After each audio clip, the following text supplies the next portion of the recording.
thing we're seeing around is quite popular right now, or at the moment. It's called Christian deconstruction, where people think they've found some hidden knowledge, and that hidden knowledge is actually demonic knowledge, and that demonic knowledge that they think is secret knowledge is now deconstructed their faith, and now they started to believe doctrines of devils. Hey guys, it's Robert, an ambassador for Christ, and as you know, where I go, the kingdom goes. Remember, as usual, eat the fish, spit out the bones. For some things you may agree with, and some things you may not. Now, this is going to be powerful and helpful, what I'm going to share with you today.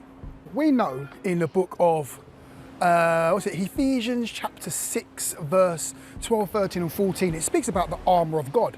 And we know that there are 5 parts of the armour, and there's one offensive part, which is number 6, which is the sword. And then we've got the 7th part, which is prayer, but we won't go into that. That's another conversation.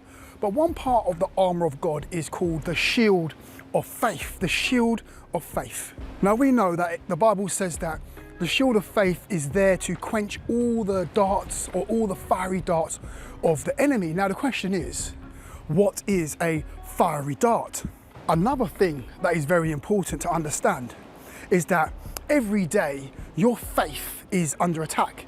Your faith is being pounded. Your faith is being, knocked or eaten away at every single day by the enemy. Because what we need to understand is that, because this is the thing, when we read the Bible, we have this fantasy land pictures in our mind. The shield of faith, wow, the sword of the spirit. We have this armor, we have this Roman soldier in our mind, we have all these battles going on, like a fantasy sort of imagery. But we need to bring these things down to grassroots, so you understand exactly what it is. Listen, a fiery dart is not Satan firing at you an arrow that's on fire, okay? That's not what a fiery dart is. That is a physical representation of something spiritual. So we need to understand what that physical representation of a spiritual thing, what it really is. Your faith is under attack every day. And what you need to understand is that if you were on social media, for example, every day, all day, your faith is under attack. If you are, if you are watching some sort of crazy film, you're watching The Conjuring Part 3. I heard that film has got demons on it. If you're watching The Conjurer or Conjuring Part 3, okay, your faith is under assault by the enemy, by continuous fiery darts for an hour and a half.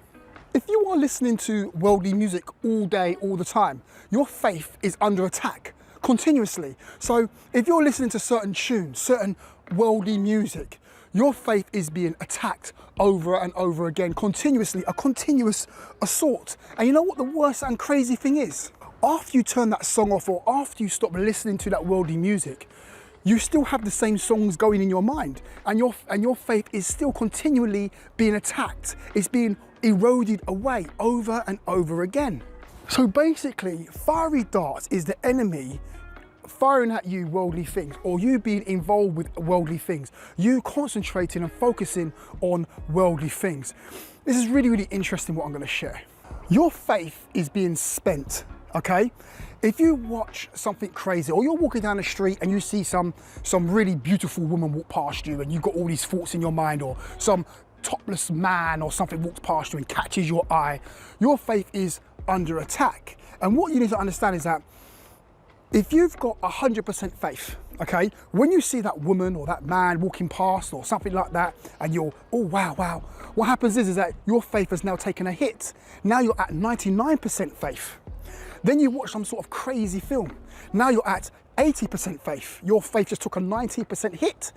Then you listen to some worldly music. Your faith just took another 5% hit. You were just watching telly innocently, and you saw something that grieved your spirit.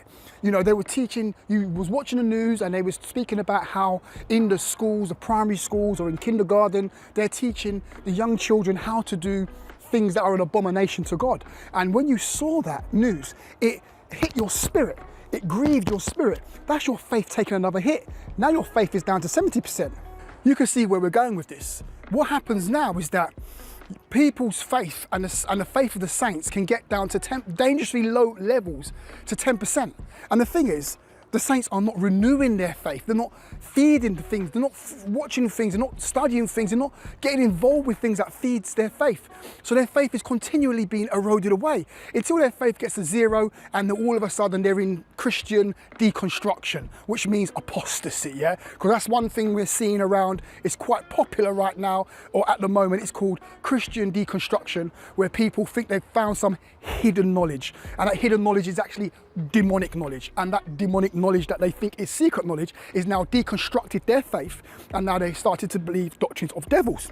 Woo, why? Faith being eroded away. Faith being eroded, faith being eroded. So what you need to do is you have to be feeding your faith every single day. Your faith, listen, this is what it reminds me of. Some people get paid, okay? You get £1,000 or $1,000 pay for your work for the month, okay? And what happens is that you run out of money because you've got so much going out and not enough coming in that you end up in debt. Okay, you haven't got sufficient amount of money to live, to upkeep your living standards, and you end up in debt.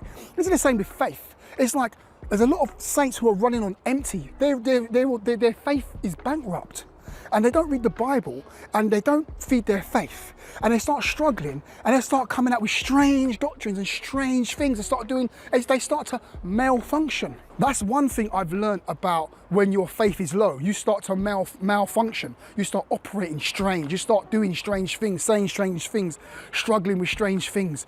Things that you would never struggle with before, now you're struggling with it. Why? Because you're malfunctioning. Why? Because you haven't been feeding your faith.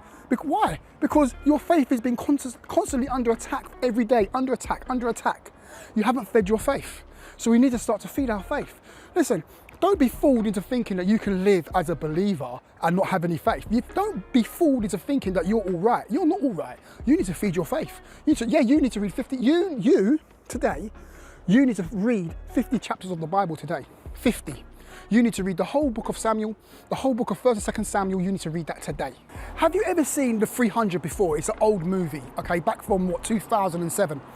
And in The 300, you had these soldiers.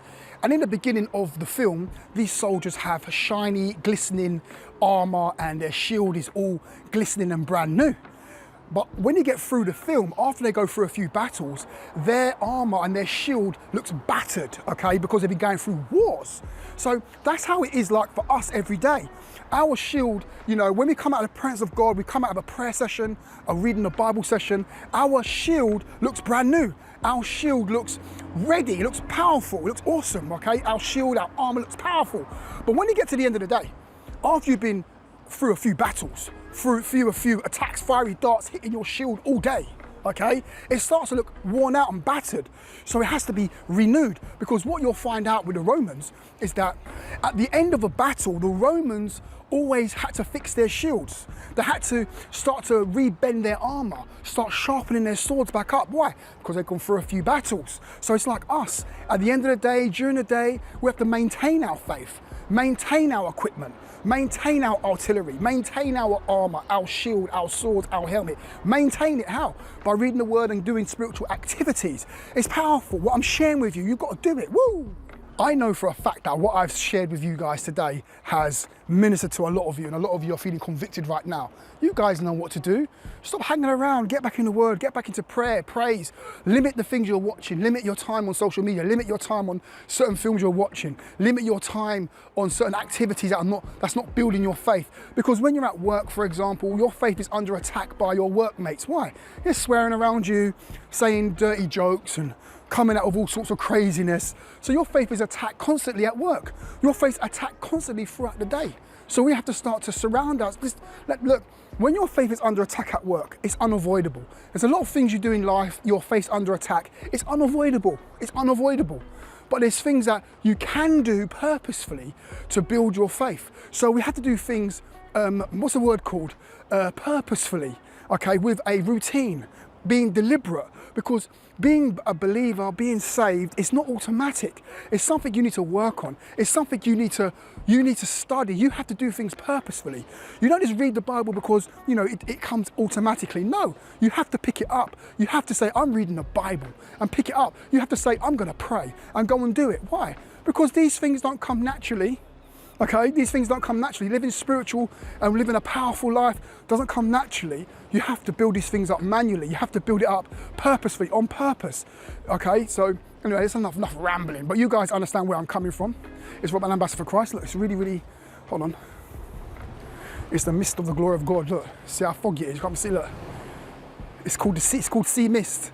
The crazy thing is when I go back to my house, back up in the hill somewhere, I'll be able to look over there's no mist up there. It's foggy, looks amazing. Anyway, see you guys later.